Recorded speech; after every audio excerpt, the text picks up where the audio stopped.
भारत और ब्रिटेन के बीच ऐतिहासिक मुक्त व्यापार समझौता (एफटीए) पर हस्ताक्षर किए गए, जिससे दोनों देशों की वार्षिक व्यापार वृद्धि लगभग $34 अरब तक हो सकती है। 2. बीजेपी ने उपराष्ट्रपति जगदीप धनखड़ के इस्तीफे के बाद नए उपराष्ट्रपति की खोज शुरू की। 3. जांच में सामने आया कि 4.7 लाख से अधिक नकली एनसीईआरटी पुस्तकें जब्त की गईं, जिनकी कीमत 20 करोड़ रुपए से अधिक बताई गई। 4.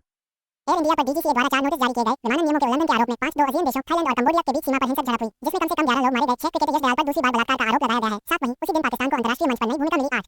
बिहार विधानसभा और संसद में वोटर सूची विवाद को लेकर बड़े पैमाने पर विरोध प्रदर्शन जारी रहे। 9. एमपी सरकार ने 5,000 करोड़ रुपए से कम का सप्लीमेंट्री बजट प्रस्तावित किया। जीरो बेस्ड बजटिंग पद्धति अपनाई जा रही है। 10. रुपये कमजोर होने की आशंका। विदेशी निवेश में $500 मिलियन से अधिक के बाहर निकासी के बीच करेंसी दबाव में 1 महीने का फॉरवर्ड रेट $86.48 -86 50 बताया गया। 11.